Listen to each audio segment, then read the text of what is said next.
వాళ్ళకి అధికారం ఇచ్చింది ప్రజలు పరిపాలించమని, కానీ రెడ్ బుక్ రాజ్యాంగం చేయమని ఇవ్వలేదు సార్. ప్రజలకు కావాల్సినటువంటి ఫలాలు ఏవైతే ఉంటాయో, పథకాలు ఏవైతే ఉంటాయో అవి అందించడంలో పాలకపక్షం పూర్తిగా విఫలమైంది.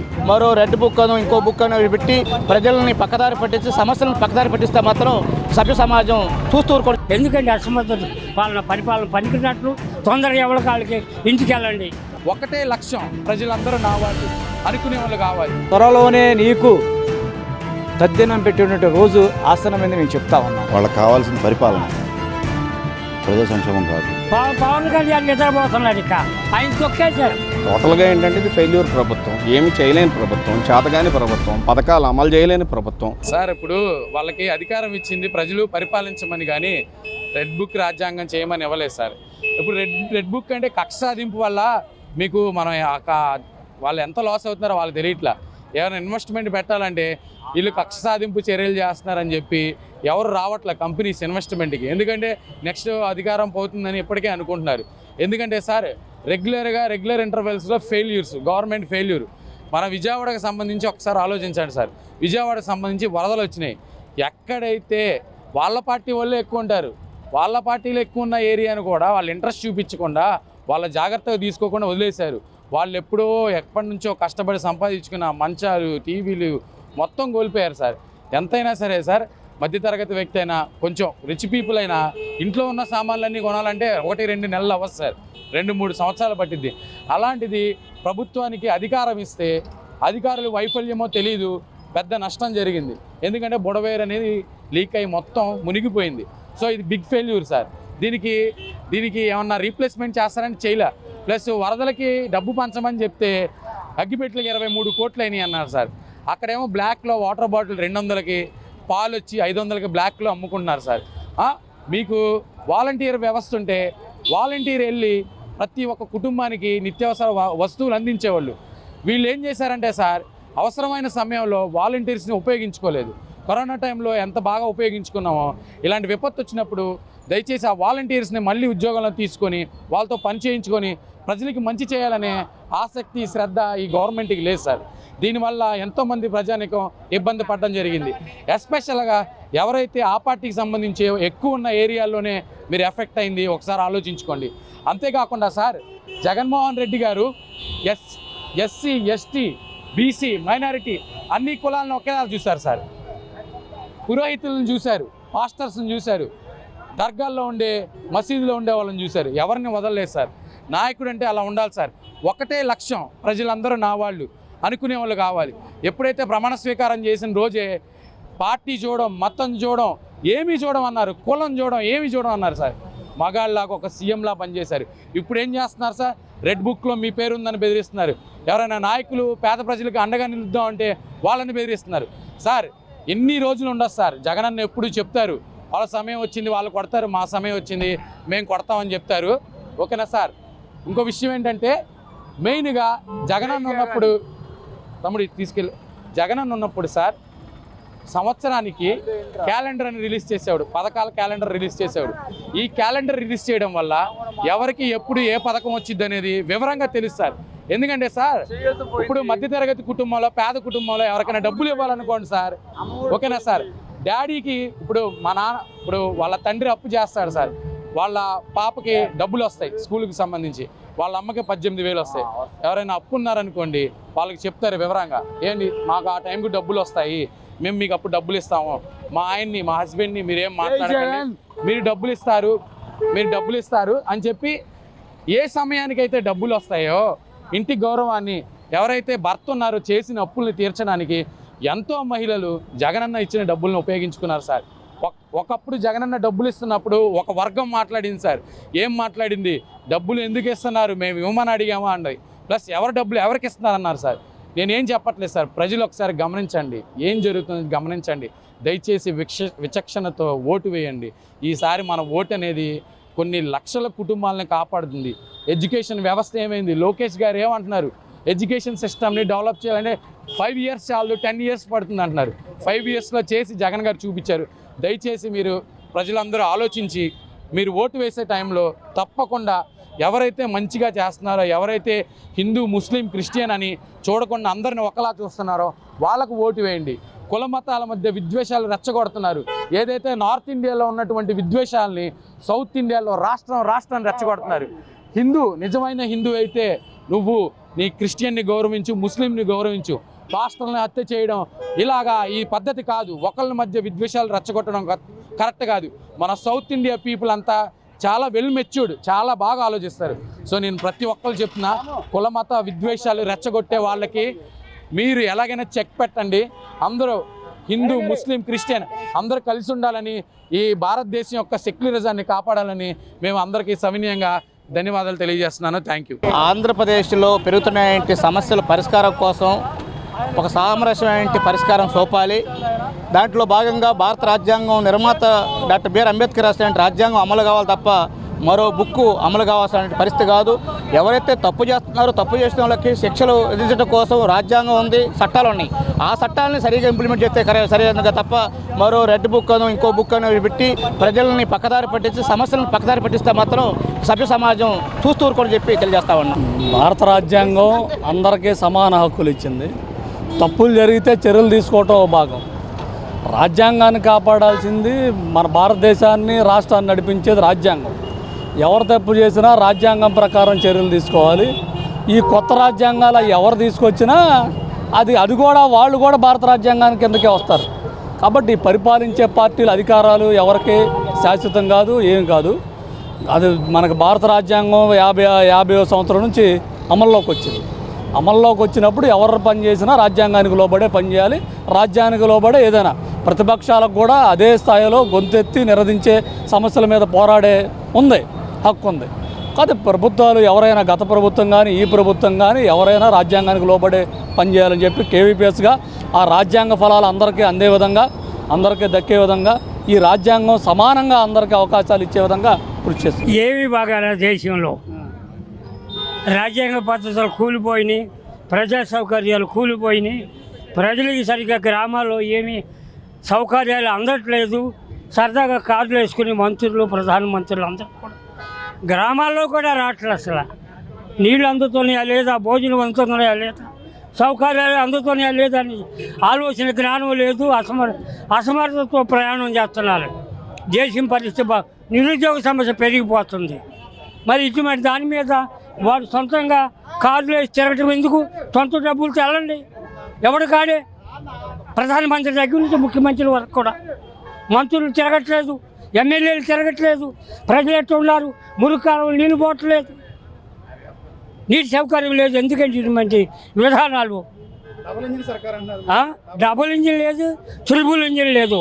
హాయిగా తింటున్నారు, జమానులతో పని చేసుకుంటున్నారు.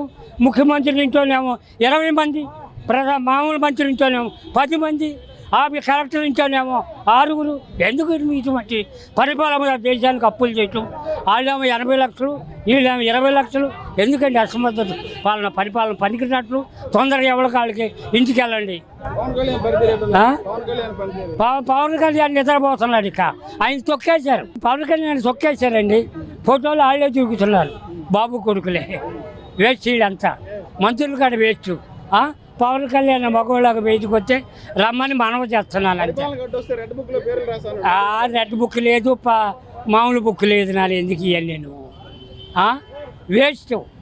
క్రమశిక్షణగా పనిచేయాలి, ప్రజల్లో తిరగాలి, మగవాళ్ళలాగా ప్రజా సౌకర్యాలు కనిపెట్టాలి. అలా ఉండాలని. అందుకని ఈ పరిపాలన విధానం నాకు నచ్చలేదు. కాంగ్రెస్ ప్రభుత్వంలోనే ఫ్యాక్టరీస్ వచ్చినాయి, వర్క్షాపులు వచ్చినాయి, అనేక రంగాల్లో కూడా ముందుకు వచ్చారు. ప్రజలకి 5 ఏళ్ళు లోపలికి వెళ్ళి ఇప్పుడు 5 ఏళ్ళు లోపలికి వెళ్ళాల, 3 ఏళ్ళే లోపలికి వెళ్తాయి. బాగా పరిపాలన కూడా మరి అడ్డం వస్తుంటే బాధ కదా. వాళ్ళు 10 నెలల్లో కూడా అన్నీ ఇస్తున్నారు, అన్నీ చేస్తున్నారు. దానికోసం మరి ఏదన్నా కోపం వచ్చి మరి రెడ్ బుక్ అంటున్నారు. అంతేగాని ప్రజలకి ఏం కావాల్సినవి అన్నీ కూడా ప్రజల దగ్గరికి తీసుకొచ్చి ఇచ్చేస్తున్నారు. బస్సులు వచ్చినాయి, అలాగే అన్నీ వాళ్ళు ఏవైతే 6 ఇచ్చారో హామీలు అన్నీ కూడా అమలు జరుగుతూ ఉన్నాయి, బ్రహ్మాండం జరుగుతున్నాయి. అలాంటప్పుడు ఇక పని పాట లేకుండా వీళ్ళు ఎందుకు అడ్డుపడాలి? అందుకని వాళ్ళు కోపం వచ్చి రెడ్ బుక్ అంటున్నారయ్యా. దివంగత నేత వైఎస్ రాజశేఖర రెడ్డి గారు ముఖ్యమంత్రిగా పనిచేసినటువంటి ఉమ్మడి రాష్ట్రంలో మరి ఆనాడు ముఖ్యమంత్రిగా పనిచేసినటువంటి ఇప్పుడున్నటువంటి ముఖ్యమంత్రి నారా చంద్రబాబు నాయుడు గారు రాజకీయాలని రాజకీయాలుగానే చూశారు. కానీ ప్రభుత్వాలు ఏర్పడిన తర్వాత పరిపాలన మీద దృష్టి పెట్టినటువంటి ఏకైక వ్యక్తి ఎవరు ఉన్నారంటే that is YS Rajasekhara Reddy గారు. ఆ రోజుల్లో కక్షలు కానీ కార్పొరేషన్లు కానీ ఎక్కడ కూడా ఎటువంటి సందర్భాలు చూసినటువంటి దాఖలాలు లేవు. కానీ ఈ రోజున మా జగన్మోహన్ రెడ్డి గారు 5 సంవత్సరాల ముఖ్యమంత్రి పరిపాలన కాలంలో ఈ రాష్ట్రంలో ఒక ఎస్సీ కానీ, ఒక ఎస్టీ కానీ, ఒక బీసీ కానీ, ఒక మైనారిటీ వర్గాల వంటి కుటుంబాలలో వెలుగును నింపినటువంటి వ్యక్తి జగన్మోహన్ రెడ్డి గారు అయితే, ఈ రోజున ఉన్నటువంటి ఈ కూటమి పరిపాలన, ఈ రోజున నారా లోకేష్ గారు రెడ్ బుక్ పరిపాలన అని చెప్పేసి రెడ్ బుక్ పరిపాలనతో ఉన్నటువంటి అనేక మంది ఉన్నటువంటి అధికారుల మీద కానీ, వైఎస్ఆర్ కాంగ్రెస్ పార్టీలో ఉన్నటువంటి నాయకుల మీద కానీ కక్ష తీర్చుకునే విధంగా ఈ రోజున దమనకాండ సాగిస్తున్నటువంటి ఈ నారా లోకేష్ గారు, నీకు ప్రజలు తీర్పునిచ్చింది ఈ రాష్ట్రంలో సుభిక్షంగా పరిపాలన చేయమని ఇస్తే, ఈ రోజున రెడ్ బుక్ అని చెప్పేసి ఈ రోజున ప్రజలని, వైఎస్ఆర్ కాంగ్రెస్ పార్టీలో ఉన్నటువంటి కార్యకర్తలని, ఐఏఎస్ ఐపీఎస్ అధికారులను కూడా నువ్వు టార్గెట్ చేసి ఈ రోజున ఈ విధంగా దమనకాండ చేసినటువంటి ఈ పరిపాలన త్వరలోనే నీకు తద్దినం పెట్టినటువంటి రోజు ఆసనమైంది మేము చెప్తా ఉన్నాం. కానీ ఈనాడు మా గౌరవ మాజీ ముఖ్యమంత్రి జగన్మోహన్ రెడ్డి గారు అనేకమైన సందర్భాల్లో మాకు ఓటు వేసినా ఓటు వేయకపోయినా అది ఏ పార్టీ అని చూడకుండా ప్రతి ఒక్కరికి కూడా గడపలో సంక్షేమ కార్యక్రమాలు అమలు చేసినటువంటి చరిత్ర ఘనత కూడా మా జగన్మోహన్ రెడ్డి గారిది. ఎక్కడ కూడా కక్షలు కానీ కార్పొరేషన్లు కానీ ఈ రెడ్ బుక్ పరిపాలన ఏ విధంగా చేస్తున్నారో నారా లోకేష్ గారు ఆ విధమైన పరిపాలన ఎక్కడ కూడా మా జగన్మోహన్ రెడ్డి గారు చేసినటువంటి దాఖలాలు కూడా లేవని మేము చెప్తా ఉన్నాం. కానీ మరీ ముఖ్యంగా మా జగన్మోహన్ రెడ్డి గారు త్వరలో మళ్ళీ ఈ రాష్ట్రంలో ముఖ్యమంత్రిగా వస్తే గుడ్ బుక్ అనేటువంటి పరిపాలన దిశగా మా జగన్మోహన్ రెడ్డి గారు అడుగులు వేస్తారని మేము చెప్తా ఉన్నాం. వాళ్ళకి కావాల్సిన పరిపాలన, ప్రజా సంక్షేమం కాదు. ప్రజా సంక్షేమం అంటూ ఇచ్చినటువంటి గొప్ప వ్యక్తి జగన్మోహన్ రెడ్డి గారు. దేశంలో ఎన్నికలు జరిగితే మొన్న ఆ ఎన్నికల్లో దాదాపు దేశం మొత్తం ఆంధ్రప్రదేశ్ వైపు చూసింది. ఎక్కడ బీజేపీ పాలిత ప్రాంతాల్లో జగన్మోహన్ రెడ్డి గారి పథకాలు అమలు చేయబడుతుందేమో, ప్రతి ఒక్కరు క్వశ్చన్ చేస్తారేమో అనే భయం బీజేపీ కూటమి నాయకులకు పట్టుకుంది. ఏదో ఒక విధంగా జగన్మోహన్ రెడ్డి గారిని ఓడగొట్టాలి అనే ఉద్దేశంతో ఓడగట్టాలనే ఉద్దేశంతో చేసి ప్రజల్ని అంతా మభ్యపెట్టి మాయ మాటలు చెప్పి అమలు కానిటువంటి విషయాలని అంతకుముందు అంతే. ఏది 2014లో రుణమాఫీ అన్నాడు. ఆ రుణమాఫీ వ్యవసాయానికి సంబంధించిన రైతులకి, ఇటు డోక్రా వాళ్ళకి అక్కడ బుర్రి కొట్టాడు. జస్ట్ చిన్న గ్యాప్లో జగనన్న ఓడిపోయాడు. తర్వాత ఇప్పుడు అదే పరిస్థితి. జగనన్న అమలు చేసినటువంటి పథకాలని కాపీ కొట్టి అంత చేస్తాం ఇంత చేస్తాం అని చెప్పేసి మాయ మాటలు చెప్పి జనం చేత మళ్ళీ ఓట్లు వేయించుకున్నారు. మరి ఓట్లు వేయించుకున్నారు, లేకపోతే వాళ్ళే ఏదో ఈవీఎంలు మాయం చేశారు. ఓట్లు ఈవీఎంలు మాయ అనేటప్పటికీ ఏం జరుగుతుంది, ఓట్లకు రావాల్సినటువంటి 12% ఓట్లు ఎక్స్ట్రా వచ్చినాయి. ఎక్కడి నుంచి వచ్చినాయి, ఎట్లా వచ్చినాయి, అదొక వింతగా ఉంది. బాలినేని శ్రీనివాస గారు కూడా ఆయన కోరికని నెరవేర్చలేకపోయారు. మరి అలాంటప్పుడు ఈసీ అమలు చేయాల్సిన పద్ధతులు మారట్లేదు. ఇటు వచ్చేటప్పటికేమో రెడ్ బుక్ పరిపాలన అని చెప్పేసి ఇవన్నీ క్వశ్చన్ చేసిన వాళ్ళందరినీ తీసుకెళ్ళి లోపలేస్తాము, భయపెడతాము, దళితుల్ని ఇబ్బంది పెడతాము. వీళ్ళ పరిస్థితి అదే పరిస్థితి. ఫస్ట్ నుంచి ఎవడైనా బాగుపడాలనే ఆలోచన వస్తే వాళ్ళని బాగుపడనీయకుండా చేయాలనే ఏదైనా ఆలోచన ఉందంటే అది చంద్రబాబు నాయుడు మాత్రమే చేయగలడు. జగన్మోహన్ రెడ్డి గారు ప్రతి ఒక్క ప్రజల్ని కులం చూడకుండా, మతం చూడకుండా ప్రతి ఒక్క విషయాల్లో అందరికీ సమన్యాయం చేసినటువంటి వ్యక్తి జగన్మోహన్ రెడ్డి గారు. వాళ్ళు ఆ మాట అంటలో పెద్ద తప్పేం కాదు. వాళ్ళకి ఎవరు అడ్డుపడరు, పరిపాలన వాళ్ళు చేస్తుంటారు. ఆ పరిపాలన ఫలాలు ప్రజలు అందుకోవాలి. కానీ ఇక్కడ ఏం జరుగుతుందంటే ప్రజలకు కావాల్సినటువంటి ఫలాలు ఏవైతే ఉంటాయో, పథకాలు ఏవైతే ఉంటాయో అవి అందించడంలో పాలకపక్షం పూర్తిగా విఫలమైంది. విఫలమైన తర్వాత ప్రజలు ప్రశ్నిస్తున్నారు, ఏంటి మరి మీరు ఇస్తానన్నారు, మరి అవన్నీ ఇవ్వలేకపోతున్నారేంటి? అమ్మకు వందనం అన్నారు, మీరు ఇలాంటి పథకాలన్నీ కూడా చాలా ఇస్తామన్నారు, మీరు ఎందుకు ఇవ్వలేకపోతున్నారని ప్రజలు నిలదీస్తున్నారు. బహిరంగ సభల్లో కూడా ఎక్కడ కూడా వాళ్ళు లేచి నిలబడి ధైర్యంగా అడుగుతున్నారు. అది తట్టుకోలేక బెదిరింపులకు పాల్పడుతున్నారు, దౌర్జన్యాలకు పాల్పడుతున్నారు, తప్పుడు కేసులకు పాల్పడుతున్నారు, అక్రమ నిర్బంధాలకు పాల్పడుతున్నారు. ఇది ఒక అరాచకమైనటువంటి వ్యవస్థని ఇక్కడ తీసుకొచ్చి దానికి ఒక అందమైనటువంటి పేరు పెట్టారు, అది రెడ్ బుక్. ఆ రెడ్ బుక్లో నీ పేరుంది, నీ పేరుంది, నీ పేరుందని చెప్పేసి కార్యకర్తలను కానీ, నాయకుల్ని కానీ, అభిమానులను కానీ భయపెట్టేటువంటి ఒక కార్యక్రమాన్ని ఈ రాష్ట్ర ప్రభుత్వం చేస్తుంది. దీనికి భయపడేవాడు ఎవడో లేడు, ఎవడో భయపడలేదు కూడా. ధైర్యంగా రొమ్మిరుసుకొని ముందుకు వచ్చేసి మీ యొక్క బెదిరింపులకు మేము ఎవడం భయపడం దడము, మీరు మమ్మల్ని ఏం చేయలేరని చెప్పేసి మొన్న స్థానిక సంస్థల ఎన్నికల్లో మరి దారుణంగా తెలుగుదేశం పార్టీ మరి అటర్ ఫ్లాప్ అయింది. మరి దాదాపు ఒక 39 స్థానాల్లో వైఎస్ఆర్ కాంగ్రెస్ పార్టీ విజయం సాధించడం జరిగింది. దీన్ని చూసి తెలుగుదేశం పార్టీకి బెంబేలు ఎత్తిపోతున్నారు. ఏం చేయాలో అర్థం కావట్లేదు, సమాధానాలు కూడా చెప్పేటువంటి పరిస్థితి లేదు. అదేవిధంగా ఎమ్మెల్సీ ఎన్నికల్లో కూడా ఒక స్థానాన్ని వాళ్ళు కోల్పోవడం జరిగింది. మరి విద్యావంతులు, మేధావులు కూడా వాళ్ళని ఓడించడానికి సిద్ధంగా ఉన్నారనే ఒక సంకేతాన్ని కూడా వాళ్ళకి అందించడం జరిగింది. టోటల్గా ఏంటంటే ఇది ఫెయిల్యూర్ ప్రభుత్వం, ఏమి చేయలేని ప్రభుత్వం, చేతగాని ప్రభుత్వం, పథకాలు అమలు చేయలేని ప్రభుత్వం. అంతకుముందు ఎన్నికల్లో సంపద సృష్టిస్తానని చెప్పాడు, ఇప్పుడేమంటున్నాడు సంపద ఎలా సృష్టించాలో నా చెవిలో చెప్పండి, నేను ఆ సంపదను తీసుకొచ్చి మీకు డబ్బులు ఇస్తానంటున్నాడు. అంతకుముందు ఏమన్నా నేనే సృష్టిస్తానన్నాడు. అది కుప్పం నుంచి విమానాల్లో కూరగాయలని అమ్మించే ఏర్పాటు కూడా చేస్తా అన్నాడు. మరి ఆ విమానం ఎక్కడ కనబట్టలేదని చెప్పి వాళ్ళు కుప్పం ప్రజలు కూడా ఆ విమానం కోసం ఎతుకుతున్నారు, విమానం ఎప్పుడు వస్తుందా అని చూస్తున్నారు. ఇవన్నీ కూడా వాళ్ళ ఫెయిల్యూర్స్. ఇవన్నీ ఫెయిల్యూర్స్ని కప్పిపుచ్చుకోవడం కోసం ఎలా ఎన్నికల ముందు శుష్క వాగ్దానాలు చేశారో, తిక్కల మాటలు మాట్లాడారు, మళ్ళీ అయ్యే ఇప్పుడు మాట్లాడుతున్నారు. ఇదంతా కూడా నయవంచన, ప్రజలను మోసం చేయటం, అంతకు తప్ప ఏమీ లేదు. వీళ్ళ వల్ల అయ్యేది లేదు, వీళ్ళ వల్ల ఒరిగేది లేదు. అందుకనే స్థానిక సంస్థల్లో మొన్న వైఎస్ఆర్ కాంగ్రెస్ పార్టీకి వెన్నుదన్నుగా నిలబడి ప్రజలు మరి మళ్ళీ ఒకసారి ఓతాన్ని ఇచ్చి, అన్నా జగనన్న మళ్ళీ ఒకసారి నిన్ను ముఖ్యమంత్రిని చేయబోతున్నామని చెప్పేసి ప్రజలు ఒక మ్యాండేటరీ ఇచ్చారు. అదేవిధంగా ప్రజలు కూడా చెబుతున్నారు, నువ్వు తప్పుకు ఒక నెల రోజులు ఈ జగనన్నకి స్విచ్ ఎలా నొక్కాలో, మరి పథకాలు ఎలా ఇవ్వాలో కూడా ఆయన అమలు చేస్తాడు, చేసి చూపిస్తాడు. మరి ఆయన పరిపాలనా కాలంలో 5 సంవత్సరాల పాటు అద్భుతంగా అమలు చేశారు. మరి ఆయన ఏ పథకాన్ని కూడా మరి ఎప్పుడు కూడా మరి ఆడిన మాట తప్పలేదు, ఇస్తానని అది ఇవ్వకుండా ఉండలేదు. ఇవ్వనన్నే కూడా ఇచ్చాడు. నువ్వు ఇస్తానని ఇవ్వలేకపోతున్నావు, ఇక ఇవ్వనన్నే ఇక నువ్వేమి ఇస్తావు, అందువల్ల నిన్ను నమ్మేవాళ్ళు ఎవరు లేరమ్మా, నీకు మాకు సరిపోయింది అనేటువంటి ప్రజలు ఆ ధోరణిలో ఉన్నారు. రేపు రానున్న రోజుల్లో మరి ఎప్పుడు ఎన్నికలు వస్తాయని చూస్తున్నారు. ఎన్నికలు వస్తే ఎలా బుద్ధి చెప్పాలో చెప్పడానికి కూడా ప్రజలు సిద్ధంగా ఉన్నారు. ఏదో అందరికీ తెలుసు, జగనన్న చక్కగా చిరునవ్వుతో మరి ప్రజల వద్దకు వస్తుంటే కొన్ని వేల మంది, ఎక్కడికి వెళ్ళినా, ఓ పెళ్ళికి వెళ్ళినా వేల మందే, ఒక కార్యకర్తను పరామర్శించడానికి వెళ్ళిన వేల మందే.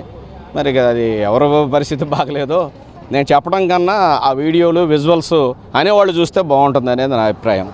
జగన్మోహన్ రెడ్డి గారు మరి పరిపాలనా దక్షుడు, మరి మాట తప్పని వ్యక్తి, మడమ తిప్పని వ్యక్తి, ప్రజలకు 5 ఏళ్ల పాటు అనేక మంచి సంక్షేమ పథకాలు అందించిన వ్యక్తి. ఆయన పట్టుకొని తిక్కల మాటలు మాట్లాడితే తగిన బుద్ధి చెప్పడానికి కూడా ప్రజలు సిద్ధంగా ఉన్నారు. ఒకవేళ మా జగన్మోహన్ రెడ్డి గారు ఎలా ఉన్నారు ఏంటని చూడాలని తెలుగుదేశం వాళ్ళకి ఆసక్తి ఉంటే విజువల్స్ ఉన్నాయి, మీలాంటి రిపోర్టర్స్ ఉన్నారు, మరి ఆయనే చూడమనండి. నేను చెప్పిన దానికన్నా ఆయన చూస్తే మరి ఆయన చిరునవ్వుతో ప్రజలను ఎలా దగ్గరకు తీసుకుంటారో, ఎలా మాట్లాడతారో, ఎలా మరి వాళ్ళని అభినందిస్తుంటారో, ఎలా ఓదారుస్తుంటారో, మరి వాళ్ళతో ఎలా మమేకం అవుతారో ఆయన విజువల్స్ చూడమనండి. పాలనకి అడ్డు తగిలితే రెడ్ బుక్లో పేరెక్కిస్తారు. అంటే ప్రజాస్వామ్యంలో ఉన్నామా మనం, లేకపోతే పాకిస్తాన్లో కానీ తాలిబాన్ల పాలనలో ఉన్న, ఆఫ్ఘనిస్తాన్లో ఉన్నామా, ఆంధ్రప్రదేశ్లో ఉన్నాం, ఇండియాలో ఉన్నాం. ఇండియా ఈజ్ డెమోక్రసీ, ఇది ప్రజాస్వామ్యబద్ధం. ఎవరైనా ఏదైనా మాట్లాడవచ్చు.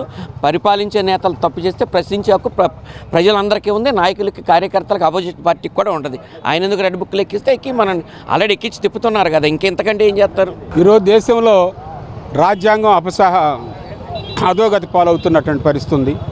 కూటమి ప్రభుత్వం అధికారంలోకి వచ్చిన తర్వాత దాదాపు దేశంలో 12 సంవత్సరాల క్రితం వచ్చినటువంటి బీజేపీ ప్రభుత్వం, ఈ రాష్ట్రంలో డబుల్ ఇంజిన్ సర్కార్గా వచ్చినటువంటి ఈ కూటమి ప్రభుత్వం రెడ్ బుక్ పేరుతో ప్రజాతంత్ర శక్తులందరినీ, ప్రజాస్వామ్య హక్కులని ప్రశ్నిస్తే రెడ్ బుక్ పేరుతో జైల్లో కేసులు రాసి జైల్లో పెట్టే పరిస్థితి.